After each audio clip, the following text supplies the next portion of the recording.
really thought I was coming up on the end there, because when an episode comes, it can get kind of dark kind of quick. And you don't really know what's happening because you've never experienced this before, you know. So I was making some peace real quick. But it's good, probably, I had those days because it kind of kicked us into gear, making that directive, the health directive and all that. Getting all those items put and starting to make a list of items in the house and getting Adrian more comfortable talking about the idea that I'm probably not going to make it through this.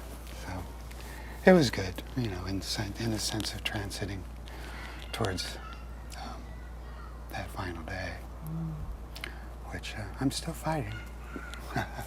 I really am. I'm still holding hopes, you know. I had a man here the other day with cancer, lung cancer, with no explanation. One day he jumped up and walked away from it. Went back, and MRI, clear, you know. So it can happen, you know.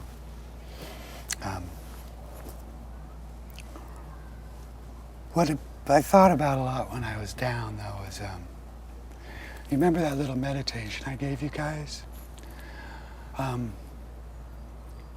One time, one of Ramana Maharshi's favorite devotees came running back to him and said, "Oh, Ramana, I was in the woods and Krishna appeared to me and all the gopis and we were dancing.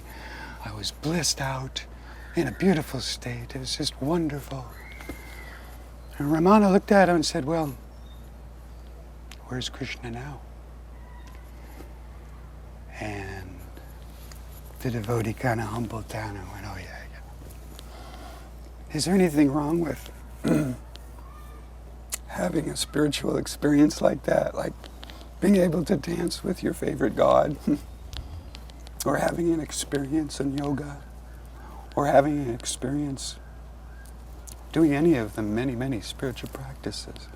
That isn't what Ramana was saying. He was just saying, where's all that when it's not happening?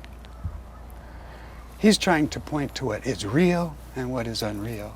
And by unreal, we don't mean fake. I mean, it's here, but it's here temporarily.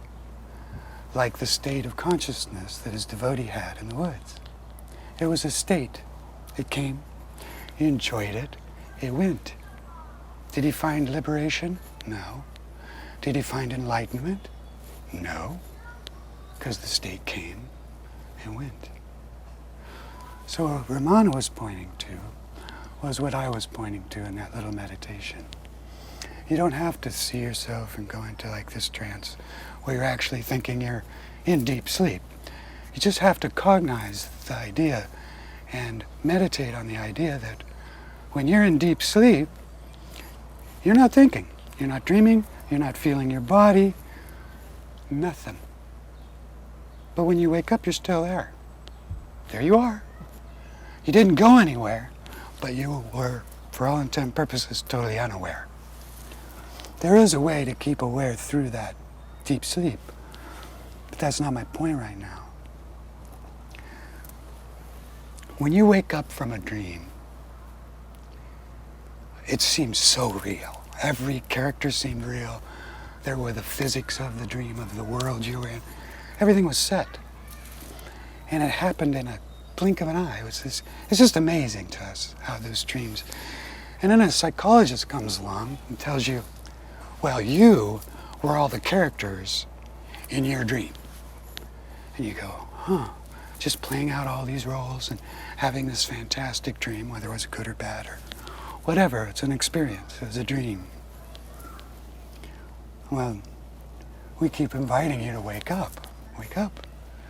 What does that feel like? A spiritual experience? No. That's an experience. It comes and it goes, just like this dream comes and it goes.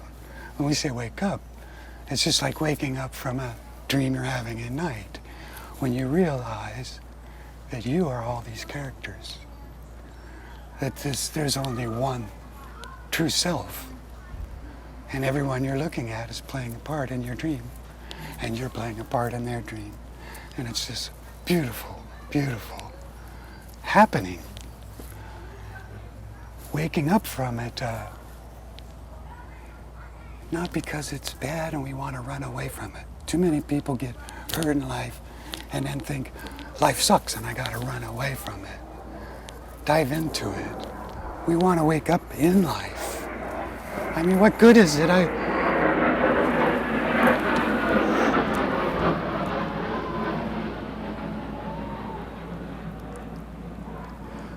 What was the point of me taking a body, you know? I could have just stayed awake. Yeah, so this is it's a dream.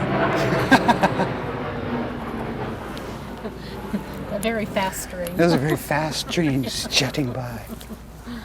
See how they come and go? It was a loud dream. It was somebody's loud dream of moving from here to there fast. Yeah, fast. So, there is all these spiritual paths, and I think they're wonderful. And I see people camping out all over the cosmos, you know. And whatever you're interested in, I think is fine. If you're interested in yoga, do yoga, or Kundalini awakening, or whatever is good. It's a spiritual experience. It will help you, but it won't liberate you. You know, I was joking with somebody the other day.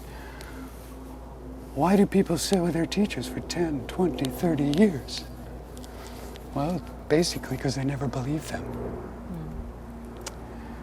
You know, so there you have it. When states come and go, like when we're born at zero. Everybody begins at zero. And states are totally available to all humans. Waking, dreaming, sleeping, all kinds of spiritual states are available. Depression is available. You know, utter ecstatic joy is available. These are states, maybe states of mind, some states of consciousness. Seeing God is a state of consciousness. It's a state. You see it, and then it's gone. And where do you return to? Your stage. Your stage of consciousness is where you live. And you can't skip stages. You can't tell a 5-year-old, hey, be 18. 5-year-old don't know how to do that.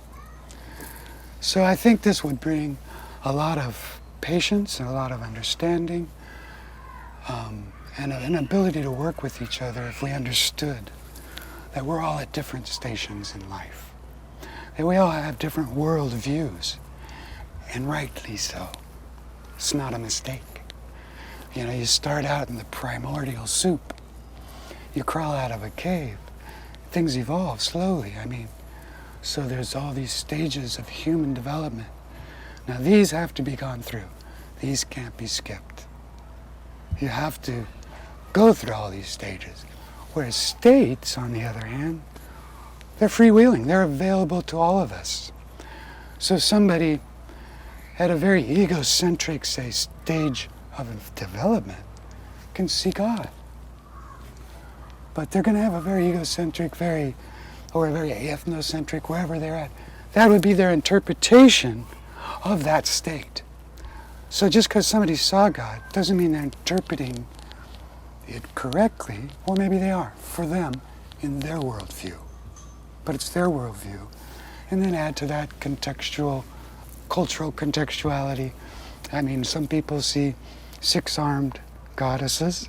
Some people see winged angels. This is cultural. In India, they have a name for that, Ishtadeva.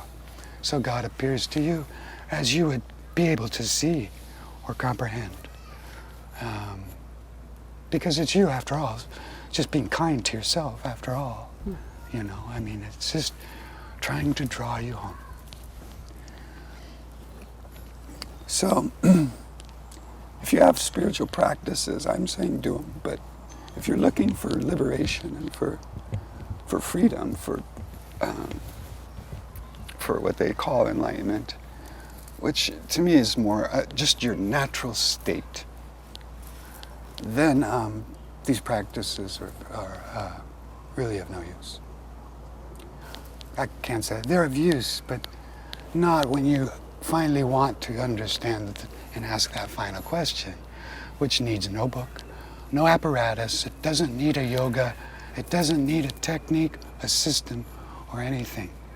When you're done with all your systems and reading and learning, and you've arrived to this place where, okay, where does this all brought me? Then there's just one question. And that is, who am I? And there's only one way to answer that, is to go in and find out who's asking the question. And out there doing yoga, that'll increase your flow. Doing all these things will help you in the world of becoming. But in the world of being, there's just one place that you're going to come up with that final answer. And that's asking that final question. Who's asking the question? Look inside yourself and find that, who that is. And that's your true self.